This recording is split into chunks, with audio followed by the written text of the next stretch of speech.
Hey guys, welcome back. So, it is time for the February Prepper Gearbox. Now I'm changing things up a little bit.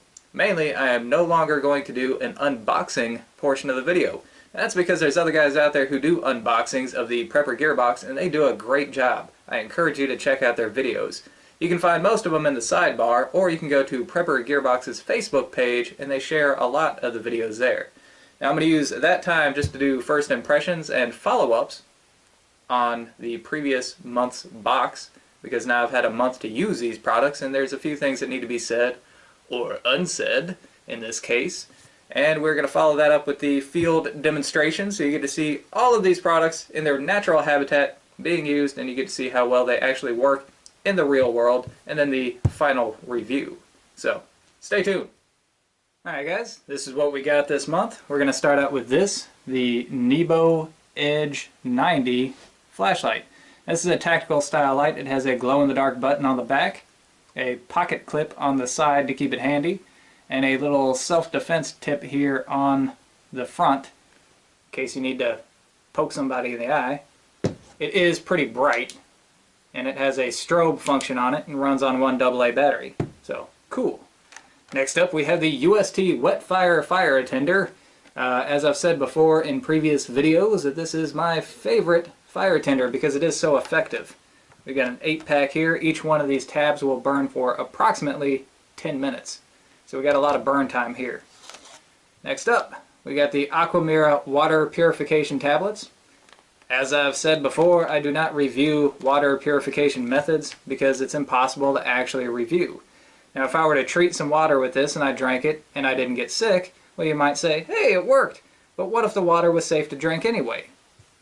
What if my immune system handled whatever nasties were in the water?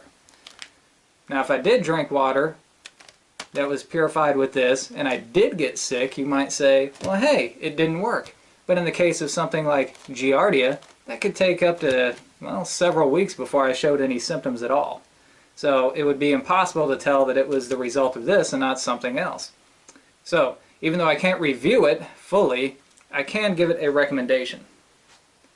This is my canteen, and in the side pocket here I keep this Aquamira water purification tablets. So it is something that I use. I do keep. Each tablet will treat 1 liter of water. To get the full benefit of the treatment, it takes 4 hours. Next up we have this, the Paracord Grenade. Now when I first took a look at this, I was skeptical. It seemed to be a little bit of a gimmick. But as I looked at what's inside, we have sort of an emergency fishing kit here. We've got a ferrocerium rod, we got some fire tinder. It's actually some pretty good solid survival items that you would want to have around. And of course it's made from 9 feet of paracord. So actually, seems to be pretty good. In fact, it's made really well. Somebody took a lot of time with this. Unfortunately, I'm going to have to tear the whole thing apart to review it. But I am excited to see how well this works, especially this fishing kit. Hopefully we can catch a fish. Alright, last up, the skill card, which is Fire Building Basics. Alright, now we may all think that fire building is, well, self-explanatory. That is until you go to a public campground and you see that one guy, and he's there at every single campground. You're going to see that guy that takes half a can of lighter fluid to get his campfire going. So anyways, that's what we're working with for this month. Alright guys, I said I was going to do a little bit of a follow-up review, and I will. You see, when I first took a look at this Paracord Grenade, my first thought was, well, it's paracord, and it seems to be a gimmick. Of course, that reminded me of this from last month, the 550 fire cord. Now what this is regular 550 cord, but it has this little red element in here that can act as a fire tender. Now the reason why I didn't like this was because they advertised that it was waterproof, and I had a heck of a time getting this stuff lit, and then whenever I finally did get it lit, it didn't burn for very long. Now although it did work passably well when it was dry, it wasn't all that you would expect a fire tender to be. Plus, this stuff is about twice as expensive as regular 550 cord. So I said, I thought it's kind of a gimmick, and it's not something that I would buy. Whenever I looked at this, I realized the context that I was missing. You see, this 550 fire cord, this is not something you're going to use to tie things down in the back of your truck. It's not something you're going to use as a ridge line for your tarp. I mean, you could, but it would be really expensive for that. This would be best suited for something like this, making paracord craft. You see, this is 9 feet of paracord. Can you imagine the extra versatility that adding 550 fire cord to this would make? You've got 9 feet of fire tinder that works at least when it's dry. So thinking about it like that, it's perfect, right? Check this out. I thought about, what about on a lanyard on a knife? Well, here's my knife. This is the Tops Anaconda in the Spec Ops sheath. On the sheath here, I've got the leg tie, and it's regular 550 cord. Now, this is not very much cordage. You see, it's just kind of wrapped around the sheath here. But you could add an extra element of versatility by using something like this, 550 fire cord, right? And you're not going to use very much of it, so if that's the case, then the cost is actually justified. So, I have to kind of go back on what I said. Okay, I don't think it's a gimmick. Now, as far as the combustibility of the tinder itself, well, you know, whenever you work with paracord, you always melt the ends, right? You can kind of see right there where they melted the end on this. That's to keep it from fraying out and getting all crazy on you like this is getting. Okay? So I don't think they could have made it any more combustible, because if they did, whenever you tried to melt the ends of your paracord, it would just burn all the way through your cordage like a cartoon cannon fuse, right? And then you wouldn't have any tinder, and you wouldn't have any cordage either. So I think they made it as combustible as they could make it without losing the functionality of the 550 cord itself. So, thinking about this in the proper context, I got to take back what I said about it, and I will say that this definitely has its place. Okay? Next up, the Esbit stove. Now, a lot of people wanted me to mention how many fuel tablets you can actually store inside the stove. Most people say 4. Well, I found out that if you put these in here a certain way, you got to alternate one face up and one face down. But as you can see, you can actually fit 5. Now, it doesn't seem like they would fit very well, but once you close this up, see? Perfect, right? So you got 5 fuel tabs in here, and since each one burns for approximately 12 minutes, you got about an hour of burn time out of the stove in a real nice, handy, compact package. So there you go. That is my follow-up review. You can fit 5 fuel tablets in here, and the 550 fire cord, not nearly as bad as I thought it was. I gotta give it a thumbs up. So there you go. Alright, we're gonna begin the demonstration with the Paracord Grenade. Now, I was going to wait until I got out in the field to take this thing apart, but after I thought about it for a minute, I think it might be best to do it in here. That way I don't lose anything. Alright, so let's see how easy this is to get apart. It looks like this one little spot down here that's melted. If I just pull that out, it should just unravel from there. There we go! Alright. So now, we just got to unravel it. See what's in here.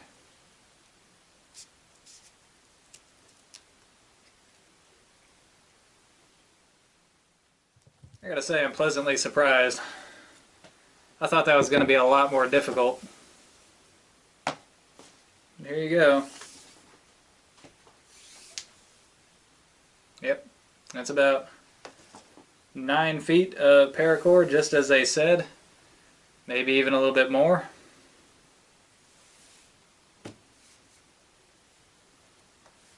Alright. Let's see what we got here. Yeah. So we got a decent piece of tinfoil to work with. Alright, so there you go.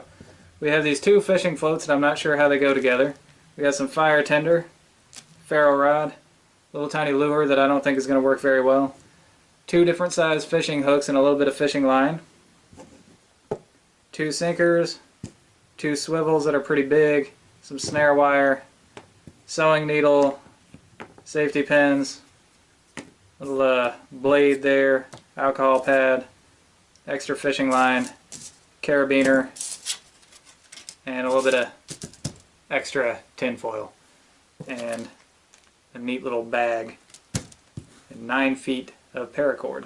So there you go, that's everything it's supposed to come with. Now let's actually get out in the field and use this. Hopefully we can catch a fish. Hopefully. Okay guys, I'm out at the lake now and I'm trying this out. Now each one of these hooks comes pre-attached to about 15 inches of line. Now I've taken that line and I've added the slip weight on here, and I've tied that to the swivel. Now that's not how you're supposed to set up a swivel, but I can't figure out any other way that they intended for this swivel to go, because this hook, I'm sure you're not going to be able to see it, but it doesn't have an eye on it. Now these floats, I've never seen floats like this before. It's got kind of a loop on one end and two little tag ends on the other made out of wire. So I'm sure there's some way that these are supposed to be set up, but I've never seen it. And then I've got that attached to my ultralight rod, because that's the only way to get this far enough out from the shore that we can actually give these hooks a good test. Alright, I'm going to dip this down into the water. And I don't know if you can see that,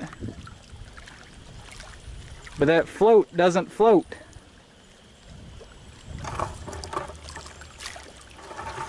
See, just the weight of the hook, just the bare hook, and the one weight that came with it is too much for the float. It just sinks. So that's not much of a float.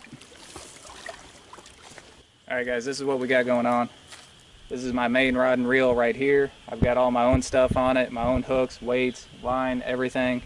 This is going to be our control. If nothing hits on this, then there ain't nothing biting.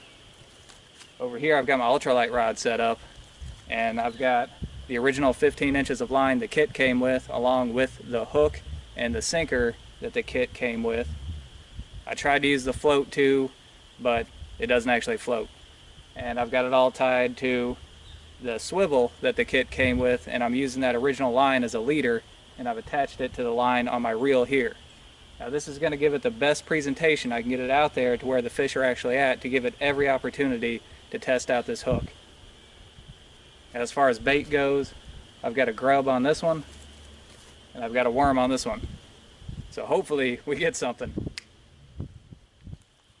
Alright guys, since we found out that the floats don't actually have enough buoyancy to support the weight of the hook and the weight that this comes with, I set this up for bottom fishing. The way that I did that is I took the hook, you see I've got a worm on there, and used this kind of like a leader. This is the original line that came with the kit, and I've got it tied onto the swivel, which this is a clasp style swivel, and normally you don't tie line directly to the clasp. That's used to attach to a lure or the eye of a hook. But these hooks don't have eyes, so you can't do that. So I've just tied the line directly to it. And on the other end of the swivel, I've attached that to the line going to my reel, and I have the sliding weight up here. That way the weight doesn't go all the way down to my hook. So you got a good natural presentation here. I've been out here for about 4 hours and I ain't even gotten a bite yet.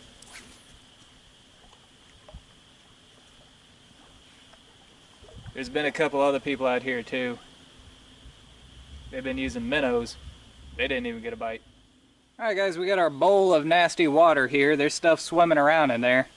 But we got this piece of Wetfire fire tinder. This one broke in half. But we'll just plop those down in there. Make sure they're good and submerged. Alright. So now they've been down in there for a good long time. They're nice and soaking wet now. Let's move this out of the way.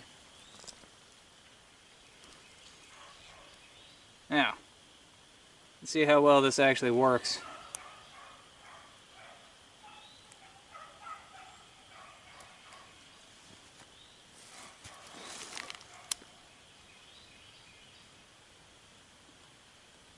Get our flame on it. And there you go. Still burns. It's going to burn really well. Alright guys, there's a few more things out of the Paracord Grenade that I wanted to try out.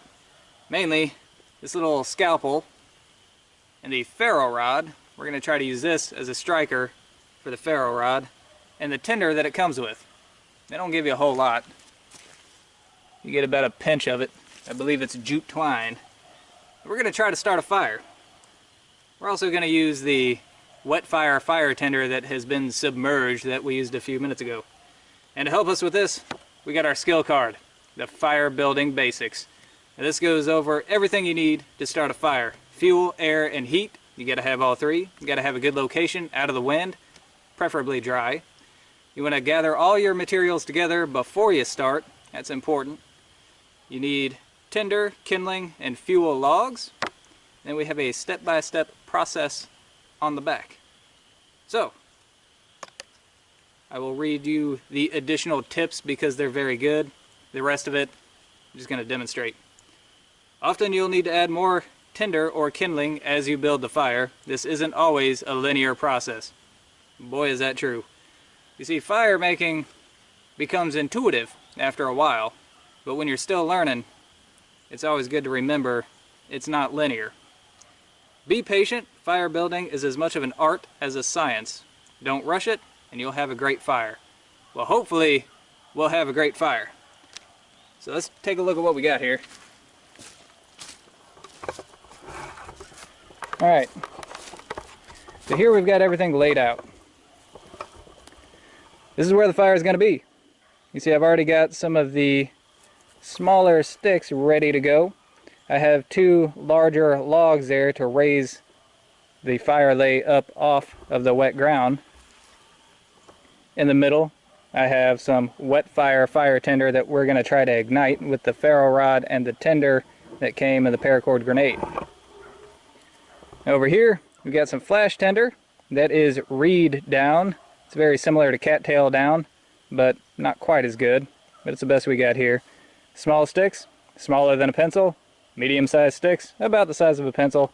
And larger fuel sticks. What we're going to do is get everything ready to go.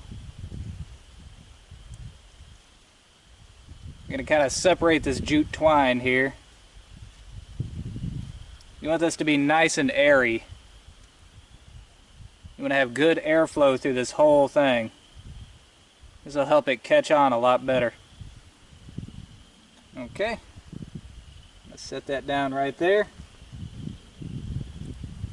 Next up, I'm going to get some of this reed down ready to go under here.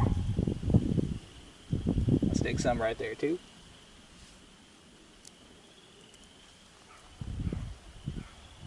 Alright.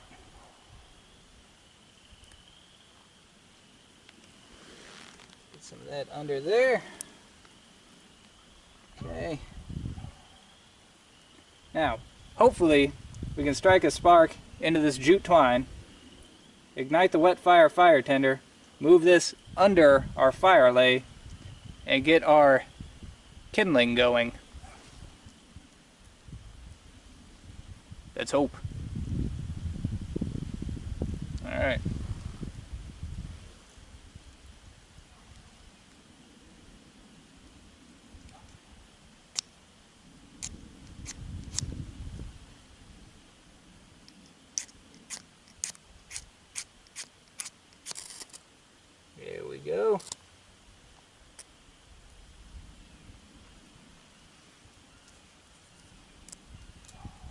Okay. Do that right there.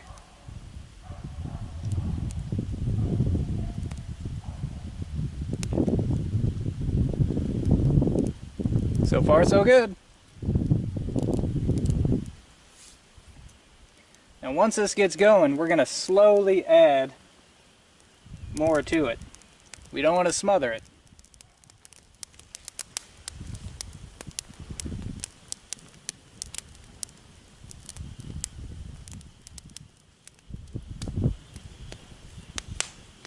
Alright guys, I'd say we've got a successful fire here. You see we've cleared all the leaves out to the side here so it doesn't spread any further than we want it to. Still got plenty of fuel to go through. It's burning nice and hot, very warm. I'd say this was a success.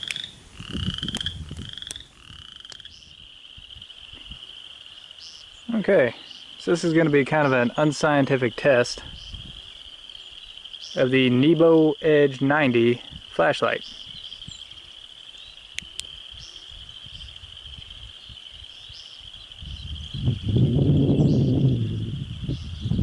Looks pretty good to me. Got good visibility out to, well, I'd say probably 25 yards. Seems to be a pretty focused beam.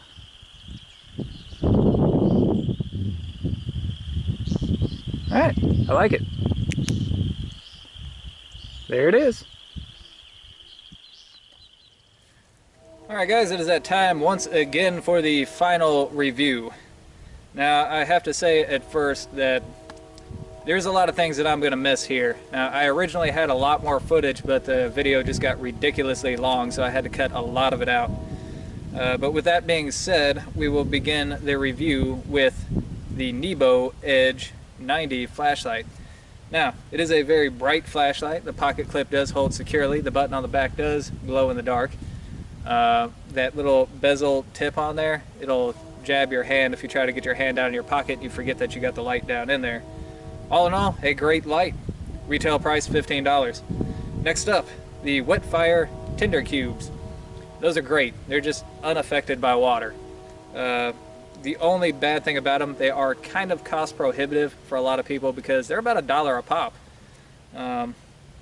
But for a survival kit, something that you're not going to use every day, I know of nothing better. Retail price $8. Aquamira water purification tablets, again something that's impossible to review, but I can highly recommend it. Retail price $10. And the Paracord Grenade. There's a lot to be said about that little thing. And we took the fishing kit out to the lake. We didn't catch any fish, but that's because the fish just weren't biting. They made some odd choices about the types of hooks that they put in there. The hooks don't have any eyes on them. They're kind of a spade hook, so the line ties directly to the shank of the hook. Now, to their credit, they did pre-attach the hooks to about 15 inches of line. The line appears to be somewhere between, well, 6 and 8 pounds is what it looks like. And they give you about 20 feet of extra line. And it does include a small lure, although I didn't catch any fish with it. I didn't catch any fish with live bait either, so it's not really something that you can say conclusively that it wouldn't work, because everything in fishing will work given the right circumstances. The rest of the things in the Paracord Grenade, like the sewing needle, is heavy duty. It has a large eye on it so that you can use the inner strands of the paracord to act as a thread, and you can make some pretty heavy duty repairs with that. Safety pins are good, overall safety pins. They're nothing special about those. The ferrocerium rod is nice and compact. It does work. The blade that it comes with does work. The tender works. Everything works. So it is a neat little mini kit, and what can you say about a mini kit? It's better than nothing, so it's got its place. Retail price $10. So I feel kind of bad that I had to tear that one apart because somebody did spend a lot of time making that. I did enjoy it. Lastly, the Fire Building Basics skill card. Always something good to know. Retail price, priceless. Total retail price of the box, $43. The box does not cost $43. So anyways guys, until next time, thumbs up.